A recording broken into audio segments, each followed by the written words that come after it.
8월 3일 오늘도 8월 4일이죠. 네, 8월 4일 공자 앞에서 문자 좀 제가 쓸게요. 중앙시평 그다음에 매경창 이 두 개가 이제 교육에 관련된 내용 비슷한 약간 결은 다르지만 비슷한 얘기고요.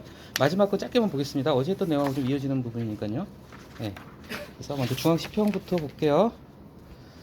중앙일보 중앙시평 우리의 민주주의는 어떤 공동체 질서를 원하는가 이 제목만 봐가지고는 마지막 결론에서 어떤 얘기를 하는지가 잘 안 보여요.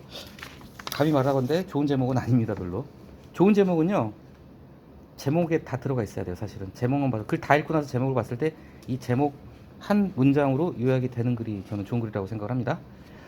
이 제목을 놓고 먼저 말씀을 드릴게요. 이게 약간 3단 구조로 생각을 하시면 될 것 같아요. 이 글의 흐름도 그렇고요. 일단은 민주주의를 얘기를 시작을 했죠. 민주주의 거기서 공동체 질서라는 걸 뽑아내요. 좀 많이 쓰는 용어는 아닙니다. 사실 어떤 민주주의에서 뽑아낸 게 바로 공동체 질서라는 걸 뽑아내고요. 그 공동체 질서가 기능을 하는 한 방면으로서의 공교육을 갖다가 마지막에 이제 마무리로 그렇게 보고 있죠. 첫 단락은 안타까운 소식입니다. 첫 단락에서 그것만 말씀드리고 싶어요. 항상 글의 설득력을 높이기 위해서는 숫자가 들어가야 되겠죠. 근데 숫자를 넣을 때는 기본적으로요. 이걸 보니까 각게 생각이 나더라고요. 두 가지가 들어가야 됩니다. 첫째는요. 어느 한 시점에 있어서 어느 한 시점이나 어느 전체 기간에 있어 지금까지 지난 6년간의 폭행 사례가 1249건이라고 그랬잖아요. 한 기간 또는 한 시점에서의 데이터가 들어가야 되고요. 그 데이터가 어떤 추이를 가지고 움직였는지 비율이 됐건 뭐 퍼센티지가 됐건 간에 무슨 말씀인지 알겠죠. 그러니까 6년 동안 1249건인데 이 6년 동안의 1249건이 그 전에 6년 전에 비하면 3배가 됐다는 거. 이 두 가지가 들어가면은 받아들이는 입장에서 데이터에 대한 인지가 분명히 되겠죠. 건수하고 그 추이, 비율을 같이 언급해 주는 게 좋다는 생각을 해봤습니다. 그래서 이제 그 박스 안에 들어가 있는 게 어떻게 보면 글의 요약입니다. 자, 교육이 결국 100년지 되게잖아요. 근데 자유, 평등, 권위, 공동체 질서 이런 어떤 우리의 가치라고 봐야 되겠죠. 어떤 하나의 사회를 구성하고 사회를 유지하는 가치, 그 가치에 대한 논의와 인식의 공유가 있어야 되고 바로 그 바탕 위에서 공교육 문제를 접근해야 된다. 어떤 기술적인 부분이나 수단적인 부분이 중요한 게 아니고 뭐 조례 없애고 뭐 법을 어떻게 하고 이런 것에 앞서 가지고 그 기반에 있어서 민주주의에 대한 어떤 철학적인 고민이 필요하다는 그런 내용인 것 같습니다. 좋은 글이에요. 두 번째 단락 민주주의 크게 발전했죠. 자 중요한 게요. 자 개인의 인권 뒤에 인권도 나오지만요. 자 개인의 인권이라는 게 중요합니다. 이게 왜 그러냐면요.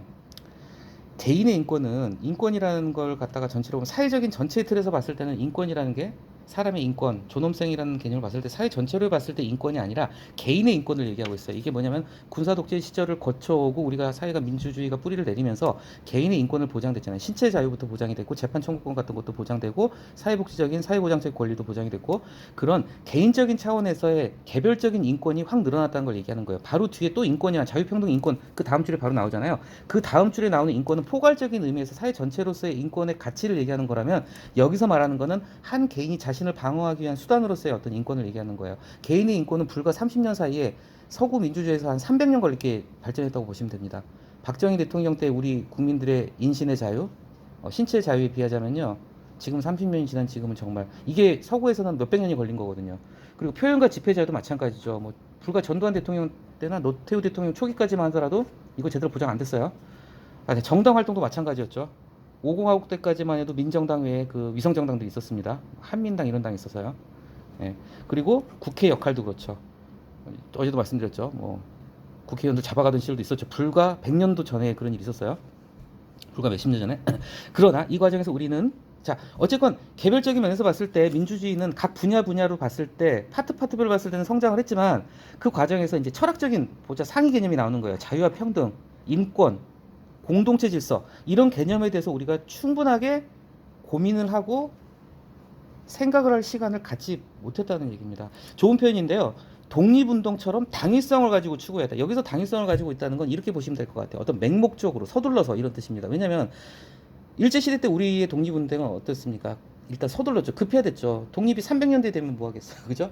당장 독립을 대한독립 빨리 해야 되니까 서둘렀어요. 그러니까 약간 맹목적인 거예요. 일제는 절대 악이고 우리는 절대선이라는 그런 이분법적인 구도 하에서 나라를 찾아야 되니까 목숨을 걸고 어떤 철학적인 고민이 필요 없었던 부분인 것 같아요. 독립운동에서. 물론 독립운동하는 과정에서 사회주의 계열이 분파가 되고 그래서 남북 분단이 고착화된 면이 있지만 어쨌건 급했죠. 당장 총 들고 이토 히로부미를 죽여야 됐다 이런 생각이 강했으니까요. 마찬가지로 우리 민주주의도 약간 그런 식으로 와버렸다는 거죠. 독재 정권 타도하고 민주주의를 뿌리 내리기 위해서 너무 급하게 독립운동하듯이 왔다는 거죠. 맹목적으로 서둘러서. 그러나 또 그러나요. 우리가 추구하는 그 민주주의가 과연 무엇이냐? 이 민주주의가 무엇이냐 가지고 토론을 하기 시작하면 저는 7박 8일이 아니라 7년 8년도 걸린다고 생각합니다. 민주주의가 무엇이냐 아직도 논의가 계속되고 있는 거고요. 이걸 민주주의가 무엇이냐에 대한 뭐 논문이나 뭐 이런 책 같은 것도 엄청 많죠. 뭐 근데 이것에 대한 뭐 그런 학술적인 수준까지는 안 가더라도 일반 국민들의 공감대적 가치나 인식이 아직 형성이 안 된 채 민주주의를 이뤘다는 거죠. 자, 그래서 뭐 이 글 쓰신 분은 영국이 어떻게 보면 민주주의 원조입니다. 민주주의. 미국보다도 빠르죠. 명예혁명하고 프랑스나 미국보다도 먼저 민주주의가 시작된 나라죠. 그때 영국에서 이런 생각을 했다는 거예요. 7, 80년대 그 치열했던 시절 우리 민주화 투사들 그 사람들이 추구했던 민주주의가 과연 무엇이었을까? 본질적인 질문을 던져보는 거예요. 독재 정권 타도하고 민주화 외치긴 했는데 그러면 니들이 외치는 민주주의가 뭔지 한번 깊이 생각해 봤니? 하고 질문을 하는 거죠. 사실 그러지를 못했던 부분이 어느 정도 있다는 거죠. 그분들이 머릿속에 그리고 있던 국가 지배구조, 사회질서, 공동체 모습은 어떤 것이었을까 궁금했다. 자, 그러면서 이제 이 얘기를 해요. 그 시대를 이끌었던 두 분의 정치 지도자 누구죠? 김대중, 김영삼 두 사람입니다. 그리고 그 시절 치열하게 민주화 운동했던 인권변호사 2명, 노무현, 문재인이죠. 다 이 네 사람이 결국은 민주주의 투쟁의 상징이었던 이 네 명이 다 대통령을 했어요. 그리고 그 민주화 투사들은 독립투사 못지않은 명예와 위치를 갖다 누리고 있다. 이게 어떤 얘기냐면은 결국 투쟁적인 민주주의가 결국은 승리를 했어요. 그래서 우리 사회가 이제 민주사회가 됐죠. 민주주의가 뿌리를 내렸어요. 어느 정도. 그런 과정에서 표면적 상징적인 측면에서 이 민주주의 선봉에 나섰던 투사들은 대통령도 되고 뭐 지금 명예롭죠. 다 국회의원 하고 있어요 지금. 자, 상징적이고 표면적인 의미에서는 승리를 했는데 보다 더 본질적인 면에서 우리 민주주의에 대해서 고민을 한 적이 없다는 얘기를 하고 있는 거죠. 그래서 그 다음에 나오잖아요. 우리가 지향하는 바로 좀 본질적인 철학적인 가치적인 측면에서 민주주의 모습 그리고 공동체 질서가 무엇인가 하는 의문은 아직 해결이 안 됐다는 겁니다. 그 다음 단락에서 첫 문장이 굉장히 좋은 문장입니다. 이거는 교과서적인 문장이고 무슨 헌법학 같은 거 공부하면 나올 법한 문장이에요. 민주주의는 결과나 답이 아니라는 거죠. 민주주의는 계속 끊임없이 진행되어가는 과정이다. 이게 어떻게 보면은 헌법학에서 법학도들이 배우는 민주주의 개념에 가장 가까운 부분이다. 민주주의는 어떤 절차의 문제, 과정의 문제다. 결과물이나 답이 아니라 절차나 과정의 문제라고 보는 게 어떤 통설적인 견해거든요. 민주주의는 답이 아니라는 거죠. 자, 재밌습니다. 자, 자유와 평등 이게 서로 대립되는 가치인 거예요. 물론 조화를 시켜야 되는데 언뜻 보기에는 약간 배치되는 가치라는 거. 자유를 강조하면 평등이 죽게 되고 평등을 강조하게 되면 자유가 희생이 되니까요. 효율과 형평도 마찬가지입니다. 효율을 강조하게 되면 기업은 좋겠죠. 형평을 강조하고 노동자 입장을 강조하게 되면 기업은 싫어하겠죠. 마찬가지로 국가하고 개인도 결국은 대립되는 거예요. 국가의 권한이 세지면 개인의 권리가 줄어들 수밖에 없고 개인의 권리를 확장해주면 국가의 권리가 또 아무래도 권한이 축소가 되는 거. 지금 문제가 되는 교권 침해 문제도 지금 학생 한편에서는 이런 얘기를 합니다. 학생 인권조례 만들고 애들 갖다 이렇게 다 풀어주니까 지금 교사들이 이렇게 이 지경이 됐다. 학부모들이 저렇게 악성 민원 제기하고 이런 얘기도 나오고 있는 거예요. 결국 이 대립되는 부분들을 갖다가 어떻게 조정을 하고 배분을 시키고 조화롭게 이끌어갈 것인가. 이 과정의 문제가 바로 민주주의라는 거고 이게 바로 그러니까 마지막에 제도이다라고 돼 있잖아. 이 제도가 뭐냐면은 바꿔 말하면은 과정이고 절차의 문제다라는 겁니다. 아까도 말씀드렸지만 분명한 정의는 없어요. 이거는 정말 어려운 질문입니다. 그런데 서구에서는 그렇죠. 르네상스가 언제였죠? 봉건시대 끝나고 니까 한 1600년대쯤 되죠. 자, 르네상스 거치고 그 종교개혁 거치고 카톨릭의 지배에서 벗어나서 종교개혁을 했죠. 그 다음에 계몽주의가 17세기, 18세기 이제 생겨나고 이런 과정을 통해서 몇백 년에 걸쳐가지고 치열한 논쟁 그리고 때로는 혁명도 거치면서 피를 보면서까지 인권과 자유와 평등에 대한 개념이 잡혀갔다는 거예요. 시간을 오래 두니까 우리가 곰탕을 끓여도요 5분 끓여가지고 맛이 안 나잖아요, 그렇죠? 몇 번 우려내 맛이 나는데 그럼 우리는 과정을 통해서 자연스럽게 서구의 시민들은 이 민주주의에 대한 개념을 갖다가 유전적으로 이렇게 정말 몇 세대를 거치면서 체득을 해왔고 고민을 했는데 결국 그게 지금의 서유럽을 이끌고 미국을 이끌어가는 민주주의의 힘이죠. 수백 년 동안. 그러나 근데 또 우리는 그러지 못했다는 거예요. 근데 한편으로 또 보면요. 이런 거는 뭐냐면은 민주주의라는 거는 모든 나라에 똑같이 적용될 수가 없잖아요. 그 나라의 각자의 고유한 사회적인 전통이나 역사적 환경에 따라서 조금씩 다르게 뿌리를 내리게 되는 건라는 거. 제각각이라는 거죠. 한 가지 제가 뭐 이런 걸 트집 잡으면 안 되겠지만요. 저는 동어 반복을 좀 많이 피합니다. 조금씩 다르며 자, 역사적 환경에 따라 조금씩 다르며 역시 다르다. 저라면은 좀 다르게 쓸 것 같아요. 다르며라는 말을 반복 안 하고요. 조금씩 다르며 그들이 형성한 공동체 질서 역시 제각각이다. 저라면 이런 표현을 썼을 것 같다는 생각을 해봅니다. 그래서 우리나라 민주주의 문제는 뭐냐면요. 첫 번째 지적을 한 부분이 뭐냐면 너무 급하게 급하게 라면 끓이듯이 진행된 민주주의라는 얘기를 했고요. 두 번째가 뭐냐면요. 그렇게 급하게 진행을 하다 보니까 우리 스스로 우리의 역사나 전통을 갖다가 기반으로 해서 차분하게 검토를 해서 천천히 수용을 한 게 아니라는 거죠. 그래서 내생적이지 않다는 거예요. 우리 스스로 뿌리를 내려서 자라게 한 민주주의가 아니라 이식, 바깥에서 심어온 거예요. 서구로부터. 이식되다. 얼마 전에 그 제가 민법 얘기 말씀드렸던 것 같아요. 우리 민법이나 우리 법 체계가 다 일본법이에요. 왜냐? 너무 급하게 개국을 하게 되고 법 체계를 갖춰야 되니까 일본법을 그대로 갖다 써버리니까 이런 마찬가지입니다. 민주주의도 결국은 외부에서 그냥 이식되어 온 거죠. 그래서 좀 재밌는 표현입니다. 소화불량증. 제대로 소화가 안 된 거예요. 그러니까 우리의 위, 우리의 식성에 맞지도 않는 걸 갖다가 갑자기 위에다 집어넣다 보니까 소화불량증이 생겼고, 그래서 우리 사회가 이처럼 혼돈스럽고 분열적인 정말 대립의 형태로 나타나고 있다는 거죠. 계속 같은 말이 반복되는데요. 제도라는 것은 그것이 정립하게 되는 규범, 전통, 관례가 중요하다는 거죠. 제도는 결국 어떻게 보면은요, 나무라고 할 수 있어요. 나무. 그리고 저 규범이나 전통, 관례는 토양이겠죠. 그 나무가 뿌리를 내리는 토양. 토양에 맞게 나무가 심어져야 하는데 그게 잘 안 됐다는 거죠. 우리가 좀 급히 하다 보니까. 민주주의의 목적은 뭐냐? 결국은 잘 살고 행복하자는 거겠죠. 예. 계속 좀 약간 중언부언한 부분이 있어요. 같은 말 반복해요. 서구에서는 이 계몽주의 아까 말씀드렸지만 1800년대부터 20세기까지 2000년대까지 온 계몽주의 1700년대가 그럴 거예요. 그 200년에 걸친 그 계몽주의 시대라는 거. 그러니까 계몽주의가 뭐냐면은 뭐 다 기억하시겠지만은 중세 시대를 깼죠. 어떤 카톨릭의 억압을 깬 게 이제 계몽주의하고 종교개혁이잖아요. 근데 이게 굉장히 오랜 시간을 거쳐서 천천히 이루어졌거든요. 그 200년, 300년 거쳐가지고. 네, 그 얘기를 계속 하는 겁니다. 그러니까 그걸 거치지 않고 그걸 그대로 급하게 이식했던 우리는 이제라도, 지금 늦었지만 이제부터라도, 자, 바로 이런 가치라는 거예요. 민주주의의 가치, 권리, 자유, 평등, 질서, 관용, 이런 것에 대해서 지금이라도 깊이 있는 성찰을 해야 된다. 제가 이 글을 좋다고 생각한 이유가 뭐냐면은 어떤 표면적인 현상, 이 문제는 결국 공교육 붕괴 문제를 다루고 있지만 그 공교육이 붕괴된 부분, 지금 문제가 되는 서희초등학교 교사 자살하셨죠? 그 문제로 촉발이 된 이 문제를 갖다가 좀 깊이 있게 그 근원을 파헤친 거예요. 결국 교육의 문제를 공동체 질서의 문제로 봤고, 공동체 질서의 근원은 민주주의로 봤고, 근데 우리 사회에 민주주의가 도입된 과정이 서구의 그것과 달랐기 때문에 이런 부작용이 생긴다는 것 갖다가 먼저 얘기를 하고, 결국 하고 싶은 얘기는 뭐냐면 이제부터라도 논의와 성찰을 시작하자라는 얘기를 하고 있습니다. 그래서 여기까지가 좀 길게 민주주의 얘기를 했던 거죠. 그 다음은 이제 본격적으로 이제 교육 얘기를 시작을 합니다. 이것도 참 좋은 표현이라는 생각이 듭니다. 민주주의는요, 기본적으로 권위주의를 배격합니다. 아까도 말씀드렸지만 독재정권 타도를 외치면서 한 게 뭐죠? 군사 독재정권, 권위주의 시대를 갖다 끝내고 민주주의 사회를 만들자고 그랬잖아요. 결국은 권위주의를 배격하고 권위주의와 싸우는 게 민주주의지만요, 진정 민주주의가 제대로 기능을 하려면은 권위가 또 필요하다는 거예요.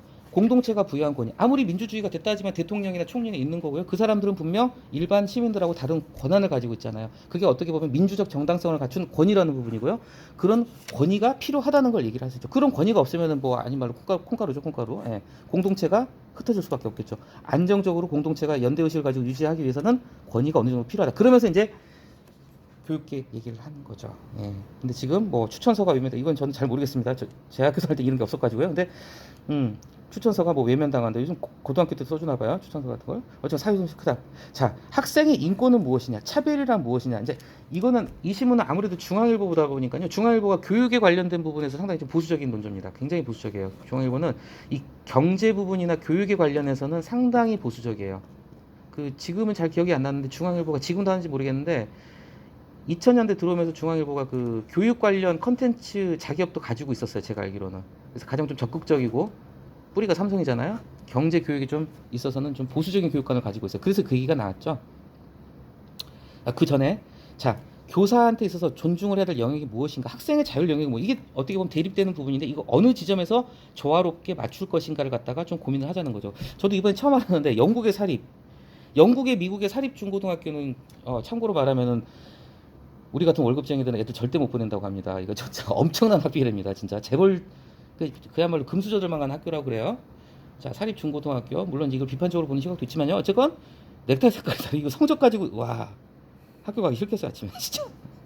근데 이걸 또 이렇게 봐요. 차별이라고 할 수 없다는 거죠. 그러니까 보수적인 교육관이에요. 경쟁을 강조하는, 어떤 성취와 경쟁을 강조하는 그런 교육관이 이제 드러난 건데요. 이건 결국 노력과 성취에 대한 인정이고, 다른 학생들은 기죽지 말고 분발해라, 이런 동료이기도 하다.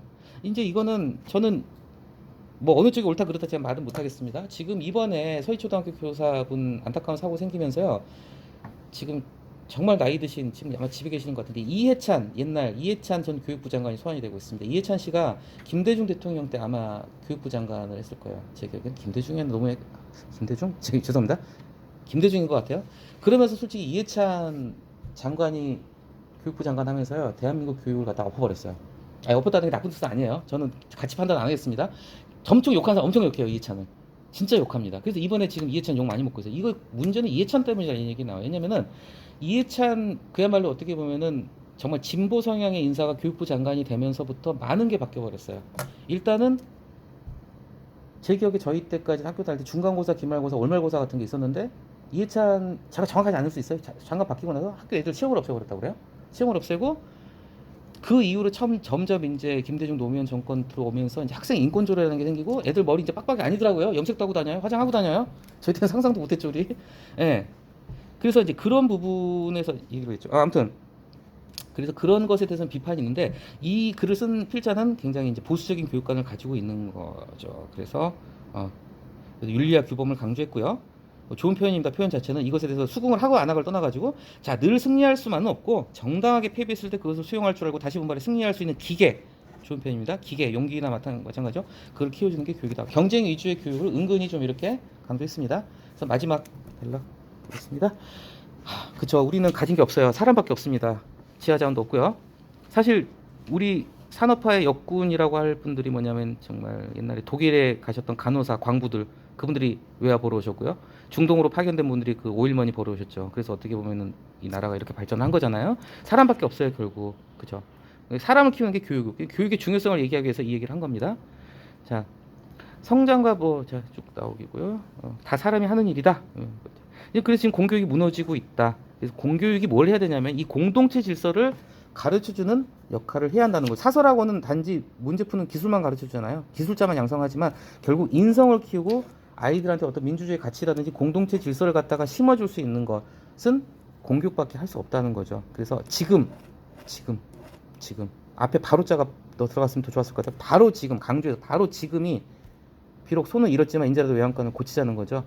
지금이라도 국민과 학부모들은 우리 교육에 대해서 좀 고민을 해봐야 된다는 거죠. 어떤 게 평등이고 차별이고 우리가 교사들에 대해서 어떤 역할과 권위를 존중해야 될지 한번 고민을 해봐야 된다. 그래서 그 바탕에서야 그러니까 이런 어떤 근본적인 고민, 민주주의에서 시작돼서 이 공동체 질서까지 왔잖아요. 그 공동체 질서와 가치를 가르치는 게 학교고 공교육이고 그런 철학적인 가치적인 고민이 먼저 있어서 그런 바탕이 서고 난 다음에야 그 다음에 제도적인 문제가 나올 수 있다는 거죠. 요즘 시끄러운 학생 인권 문제나 교권 문제나 이런 게 제대로 접근할 수 있을 것이다. 이렇게 마무리가 됐습니다. 이게 분명히 영향이 좀 있을 것 같아요. 지금 당장 학생 인권 조례 지금 참고로 우리는 없더라고요. 학생 인권 조례 우리는 없어요. 없는데 있는 데가 꽤 많은데 학생 인권 조례 없애거나 지금 대대적으로 손을 보려고 하는 분위기고, 예. 뭐 우리 같은 경우도 몇 번 그런 적 있습니다. 아시겠지만 자유민주시민조례 유명했죠. 예, 민주시민교육조례 몇 번 시도했는데 안 됐어요. 그 보수 진영에서 반대하셔가지고. 근데 어쨌건 이게 지자체도 조금 영향을 줄 수 있는 부분인 것 같아요. 교육은 물론 1차 소관이 교육청 업무긴 한데 그래도 지자체에서 교육에 나가는 돈이 있고 하기 때문에 좀 뭔가 변화가 있을 것 같다는 생각을 해봅니다.